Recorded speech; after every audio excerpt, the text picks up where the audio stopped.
রবীন্দ্রনাথ ঠাকুরের একটি সেরা ছোট গল্প সুভা। মেয়েটির নাম যখন সুভাষিনী রাখা হইয়াছিল, তখন কে জানিত সে বোবা হইবে। তাহার দুটি বড় বোনকে সুকেশিনী ও সুহাসিনী নাম দেওয়া হইয়াছিল। তাই মিলের অনুরোধে তাহার বাপ ছোট মেয়েটির নাম সুভাষিনী রাখে। এখন সকলে তাহাকে সংক্ষেপে সুভা বলে। দস্তুর মতো অনুসন্ধান ও অর্থ ব্যয় বড় দুটি মেয়ের বিবাহ হইয়া গেছে। এখন ছোটটি পিতামাতার নীরব হৃদয় ভারের মতো বিরাজ করিতেছে। যে কথা কয় না, সে যে অনুভব করে, ইহা সকলের মনে হয় না। এই জন্য তাহার সাক্ষাতেই সকলে তাহার ভবিষ্যৎ সম্বন্ধে দুশ্চিন্তা প্রকাশ করিত। সে যে বিধাতার অভিশাপ স্বরূপে তাহার পিতৃগৃহে আসিয়া জন্মগ্রহণ করিয়াছে, এই কথা সে শিশুকাল হইতে বুঝিয়া লইয়াছিল। তাহার ফল এই হইয়াছিল, সাধারণের দৃষ্টিপথ হইতে সে আপনাকে গোপন করিয়া রাখিতে সর্বদা চেষ্টা করিত। মনে করিত, আমাকে সবাই ভুলিলে বাঁচি, কিন্তু বেদনা কি কেহ কখনো ভোলে? পিতামাতার মনে সে সর্বদাই জাগরূক ছিল। বিশেষত তাহার মা তাহাকে নিজের একটা ত্রুটি স্বরূপ দেখিতেন। কেননা মাতা পুত্র অপেক্ষা কন্যাকে নিজের অংশরূপে দেখেন। কন্যার কোন অসম্পূর্ণতা দেখিলে সেটা যেন বিশেষ রূপে নিজের লজ্জার কারণ বলিয়া মনে করেন। বরঞ্চ কন্যার পিতা বাণীকণ্ঠ সুভাকে তাহার অন্য মেয়েদের অপেক্ষা যেন একটু বেশি ভালোবাসতেন। কিন্তু মাতা তাহাকে নিজের গর্ভের কলঙ্ক জ্ঞান করিয়া তাহার প্রতি বড় বিরক্ত ছিলেন। সুভার কথা ছিল না, কিন্তু তাহার সুদীর্ঘ বিস্তৃত বড় বড় দুটো কালো চোখ ছিল এবং তাহার ওষ্ঠাধর ভাবের আভাস মাত্রে কচি কিশলয়ের মতো কাঁপিয়া উঠিত। কথায় আমরা যে ভাব প্রকাশ করি, সেটা আমাদিগকে অনেকটা নিজের চেষ্টায় গড়িয়া লইতে হয়। কতকটা তর্জমা করার মতো সকল সময়ে ঠিক হয় না। ক্ষমতা অভাবে অনেক সময়ে ভুলও হয়, কিন্তু কালো চোখকে কিছু তর্জমা করিতে হয় না। মন আপনি তাহার উপরে ছায়া ফেলে, ভাব আপনি তাহার উপরে কখনো প্রসারিত, কখনো মুদিত হয়, কখনো উজ্জ্বলভাবে জ্বলিয়া ওঠে, কখনো মানভাবে নিবিয়া আসে, কখনো অস্তমান চন্দ্রের মতো অনিমেষভাবে চাহিয়া থাকে, কখনো দ্রুত চঞ্চল বিদ্যুতের মতো দিকবিদিকে ঠিকরিয়া পড়ে। মুখের ভাব বই আজন্মকাল, যাহার অন্য ভাষা নাই। তাহার চোখের ভাষা অসীম উদার এবং অতল স্পর্শ গভীর, অনেকটা স্বচ্ছ আকাশের মতো উদয়াস্ত এবং ছায়ালোকের নিস্তব্ধ রঙ্গভূমি। এই বাক্যহীন মানুষের মধ্যে বৃহৎ প্রকৃতির মতো একটা বিজয় মহত্ব আছে। এই জন্য সাধারণ বালক বালিকারা তাহাকে এক প্রকার ভয় করিত, তাহার সহিত খেলা করিত না। সে নির্জন দ্বীপপ্রহরের মতো শব্দহীন এবং সঙ্গীহীন। গ্রামের নাম চণ্ডীপুর। নদীটি বাংলাদেশের একটি ছোট নদী। গৃহস্থ ঘরের মেয়েটির মতো বহুদূর পর্যন্ত তাহার প্রসার নহে। নিরলসা তন্বী নদীটি আপন কুল রক্ষা করিয়া কাজ করিয়া যায়। দুই ধারের গ্রামের সকলেরই সঙ্গে তাহার যেন একটা না একটা সম্পর্ক আছে। দুই ধারে লোকালয় এবং তরু ছায়া ঘন, উচ্চ তট ও নিম্ন তলদিয়া। গ্রাম ও লক্ষ্মী স্রোতস্বিনী আত্মবিস্মৃত দ্রুত পদক্ষেপে প্রফুল্ল হৃদয়ে আপন অসংখ্য কল্যাণ কার্যে চলিয়াছে। বাণীকণ্ঠের ঘর নদীর একেবারে উপরেই। তাহার বাখারির বেড়া, আটচালা গোয়াল ঘর, ঢেঁকিশালা খড়ের স্তূপ, তেঁতুলতলা, আম কাঁঠাল এবং কলার বাগান নৌবাহী মাত্রেই দৃষ্টি আকর্ষণ করে।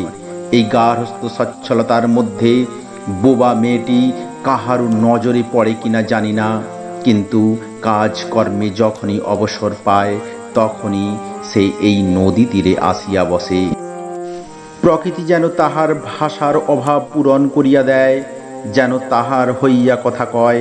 নদীর কলধ্বনি, লোকের কোলাহল, মাঝির গান, পাখির ডাক, তরুর মর্মর সমস্ত মিশিয়া চারিদিকের চলাফেরা আন্দোলন কম্পনের সহিত এক হইয়া সমুদ্রের তরঙ্গ রাশির ন্যায় বালিকার চিরনিস্তব্ধ হৃদয় উপকূলের নিকটে আসিয়া ভাঙিয়া ভাঙিয়া পড়ে।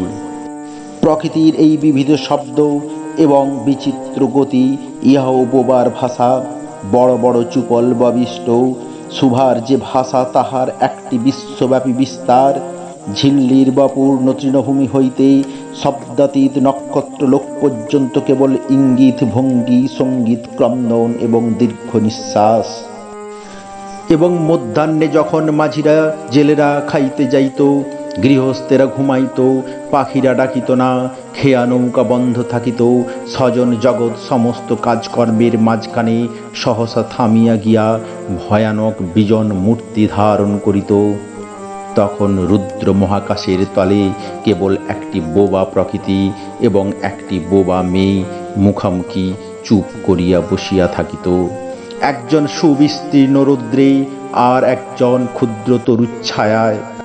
সুভার যে গুটিকত অন্তরঙ্গ বন্ধুর দল ছিল না তাহা নহে। গোয়ালের দুটি গাভী, তাহাদের নাম সর্বশী ও পাঙ্গুলি।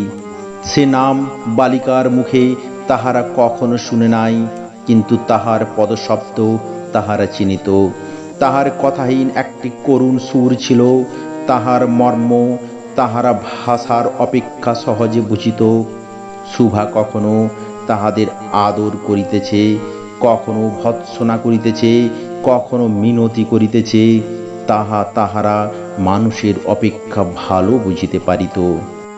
শুভা গোয়ালে ঢুকিয়া দুই বাহুর দ্বারা সর্বশরীর গ্রীবা বেষ্টন করিয়া তাহার কানের কাছে আপনার গণ্ডদেশ ঘর্ষণ করিত এবং পাঙ্গুলি স্নিগ্ধ দৃষ্টিতে তাহার প্রতি নিরীক্ষণ করিয়া তাহার গা চাটিত।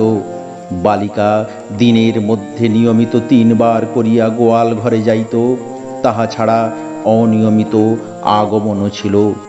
গৃহে যেদিন কোনো কঠিন কথা শুনিত, সেদিন সে অসময়ে তাহার এই মুখ বন্ধু দুটির কাছে আসিত।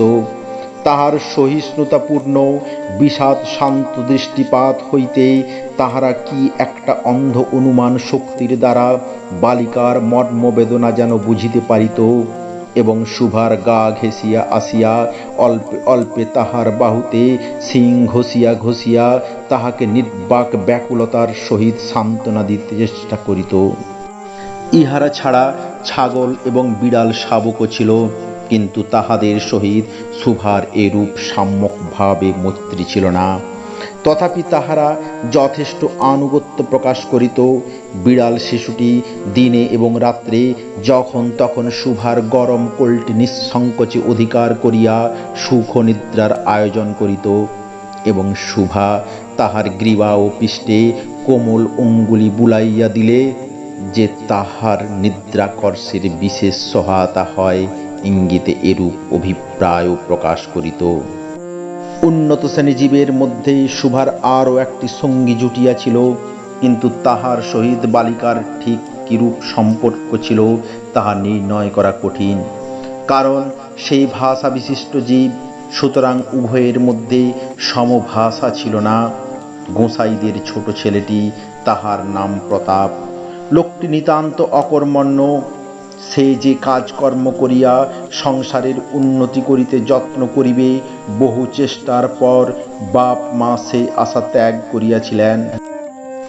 অকর্মণ্য লোকের একটা সুবিধা এই যে আত্মীয় লোকেরা তাহাদের ওপর বিরক্ত হয় বটে, কিন্তু প্রায় তাহারা নিঃসম্পর্ক লোকেদের প্রিয়পাত্র হয়, কারণ কোনো কার্যে আবদ্ধ না থাকতে তাহারা সরকারি সম্পত্তি হইয়া দাঁড়ায়।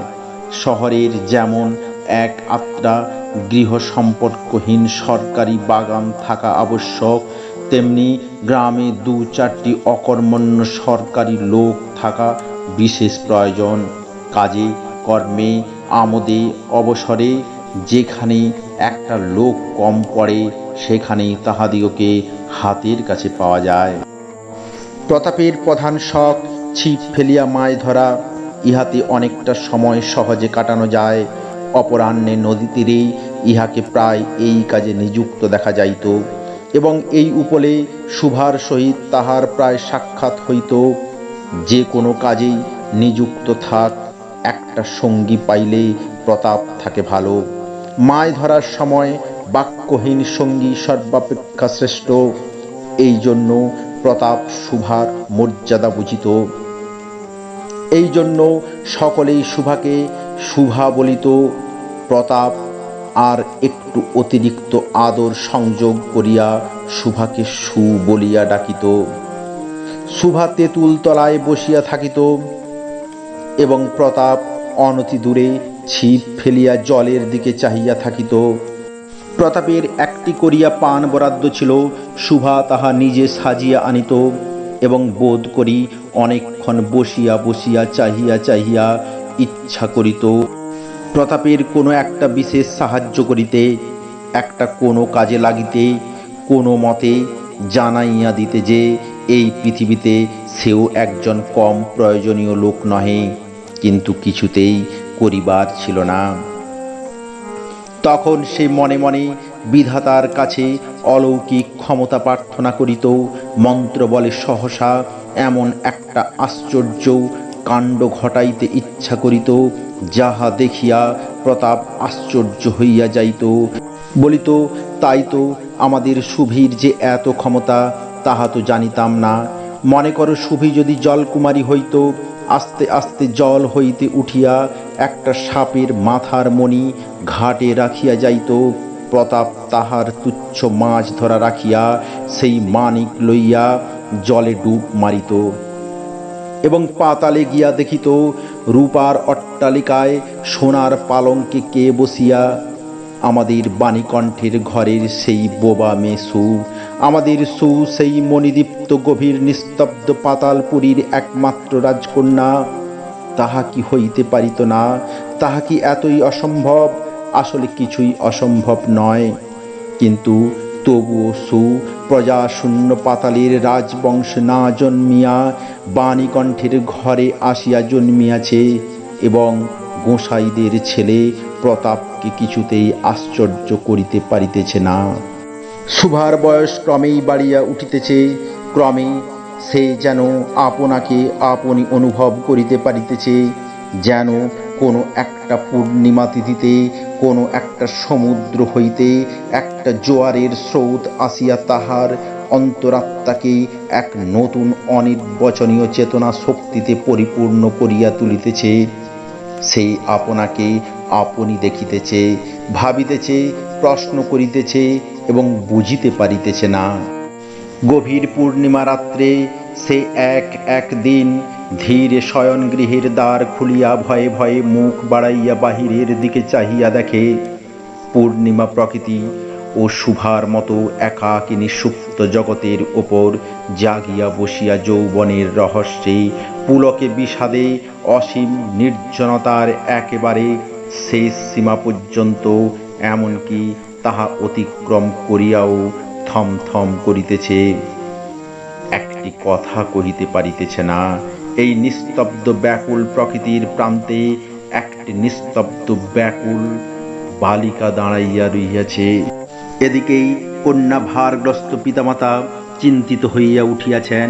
লোকে নিন্দা আরম্ভ করিয়াছে, এমনকি এক ঘরে করিবে এমন জনরবও শোনা যায়। বাণীকণ্ঠের সচ্ছল অবস্থা, দুই বেলায় মাছ ভাত খায়, এজন্য তাহার শত্রু ছিল। স্ত্রী পুরুষে বিস্তর পরামর্শ হইল। কিছুদিনের মতো বাণী বিদেশে গেল। অবশেষে ফিরিয়া আসিয়া কহিল, চলো, কলিকাতায় চলো। বিদেশ যাত্রার উদ্যোগ হইতে লাগিল। কুয়াশায় ঢাকা প্রভাতের মতো শুভার সমস্ত হৃদয় অশ্রু বাষ্পে একেবারে ভরিয়া গেছে। একটা অনির্দিষ্ট আশঙ্কা বসে। সেই কিছুদিন হইতে ক্রমাগত নির্বাক জন্তুর মতো তাহার বাপ মায়ের সঙ্গে সঙ্গে ফিরিত। ডাগর চক্ষু মিলিয়া তাহাদের মুখের দিকে চাহিয়া কি একটা বুঝিতে চেষ্টা করিত, কিন্তু তাহারা কিছু বুঝাইয়া বলিতেন না। ইতিমধ্যে একদিন অপরাহ্নে জলে ছিপ ফেলিয়া প্রতাপ হাসিয়া কহিল, কি রে সু, তোর নাকি বর পাওয়া গেছে, তুই বিয়ে করতে যাচ্ছিস, দেখিস আমাদের ভুলিস নে। বলিয়া আবার মাছের দিকে মনোযোগ করিত। মর্মবিদ্ধ হরিণী ব্যাধের দিকে যেমন করিয়া তাকায়, নীরবে বলিতে থাকে, আমি তোমার কাছে কি দোষ করিয়াছিলাম। শুভা তেমনি করিয়া প্রতাপের দিকে চাহিল। সেদিন গাছের তলায় আর বসিল না। বাণীকণ্ঠ নিদ্রা হইতে উঠিয়া শয়ন গৃহে তামাক খাইতেছিলেন। শুভা তাহার পায়ের কাছে বসিয়া তাহার মুখের দিকে চাহিয়া কাঁদিতে লাগিল। অবশেষে তাহাকে সান্ত্বনা দিতে গিয়া বাণীকণ্ঠের শুষ্ক কপোলে অশ্রু গড়াইয়া পড়িল। কাল কলিকাতায় যাইবার দিন স্থির হইয়াছে। শুভা গোয়াল ঘরে তাহার বাল্য সখীদের কাছে বিদায় লইতে গেল। তাহাদিগকে সহস্তে খাওয়াইয়া গলা ধরিয়া একবার দুই চোখে যত পারে কথা ভরিয়া তাহাদের মুখের দিকে চাহিল। দুই নেত্রপল্লব হইতে টপ টপ করিয়া অশ্রু জল পড়িতে লাগিল। সেদিন সুখ দ্বাদশীর রাত্রি শুভা শয়ন গৃহ হইতে বাহির হইয়া তাহার সেই চিরপরিচিত নদী তটে শস্পশয্যায় লুটাইয়া পড়িল। যেন ধরণীকে এক প্রকাণ্ড মুখ মানবতাকে দুই বাহুতে ধরিয়া বলিতে চাহে, তুমি আমাকে যাইতে দিও না মা, আমার মতো দুটি বাহু বাড়াইয়া তুমিও আমাকে ধরিয়া রাখো। কলিকাতার এক বাসায় শুভার মা একদিন শুভাকে খুব করিয়া সাজাইয়া দিলেন। আটিয়া চুল বাঁধিয়া খোঁপায় জরির ফিতা দিয়া অলঙ্কারে আচ্ছন্ন করিয়া তাহার স্বাভাবিক শ্রী যথাসাধ্য বিলুপ্ত করিয়া দিলেন। শুভার দুই চক্ষু দিয়া অশ্রু পড়িতেছে। পাছে চোখ ফুলিয়া খারাপ দেখিতে হয়, এজন্য তাহার মাতা তাহাকে বিস্তর ভৎসনা করিলেন, কিন্তু অশ্রুজল ভৎসনা মানিল না। বন্ধু সঙ্গে বর স্বয়ং কোণে দেখিতে আসিলেন। কন্যার মা বাপ চিন্তিত শঙ্কিত শশব্যস্ত হইয়া উঠিলেন, যেন দেবতা স্বয়ং নিজের বলির পশু বাছিয়া লইতে আসিয়াছেন। মা নেপথ্য হইতে বিস্তর তর্জন গর্জন শাসন করিয়া বালিকার অশ্রুস্রোত দ্বিগুণ বাড়াইয়া পরীক্ষকের সম্মুখে পাঠাইলেন। পরীক্ষক অনেকক্ষণ নিরীক্ষণ করিয়া বলিলেন, মন্দ নহে। বিশেষত বালিকার ক্রন্দন দেখিয়া বুঝিলেন ইহার হৃদয় আছে, এবং হিসাব করিয়া দেখিলেন যে হৃদয় আজ বাপ মায়ের বিচ্ছেদ সম্ভাবনায় ব্যথিত হইয়া উঠিয়াছে, সেই হৃদয় আজ বাদে কাল আমারই ব্যবহারে লাগিতে পারিবে। শক্তির মুক্তার ন্যায় বালিকার অশ্রুজল কেবল বালিকার মূল্য বাড়াইয়া দিল। তাহার হইয়া আর কোনো কথা বলিল না। পঞ্জিকা মিলাইয়া খুব একটা শুভ লগ্নে বিবাহ হইয়া গেল। বোবা মেয়েকে পরের হস্তে সমর্পণ করিয়া বাপ মা দেশে চলিয়া গেল। তাহাদের জাতি ও পরকালরা হইল। বর পশ্চিমে কাজ করে। বিবাহের অনতি বিলম্বে স্ত্রীকে পশ্চিমে লইয়া গেল। সপ্তাহ খানেকের মধ্যে সকলেই বুঝিল নববধূ বোবা। তা কেহ বুঝিল না, সেটা তাহার দোষ নয়। সে কাহাকেও প্রতারণা করে নাই। তাহার দুটি চক্ষু সকল কথাই বলিয়াছিল, কিন্তু কেহ তাহা বুঝিতে চায় না। সেই চারিদিকে চায়, ভাষা পায় না। যাহারা বোবার ভাষা বুঝিত, সেই আজন্ম পরিচিত মুখগুলি দেখিতে পায় না। বালিকার চিরনীরব হৃদয়ের মধ্যে একটা অসীম অব্যক্ত ক্রন্দন বাজিতে লাগিল। অন্তর্যামী ছাড়া আর কেহ তাহা শুনিতে পাইল না। এবার তাহার স্বামী চক্ষু এবং কর্ণেন্দ্রিয়ের দ্বারা পরীক্ষা করিয়া এক ভাষা বিশিষ্ট কন্যা বিবাহ করিয়া আনিল।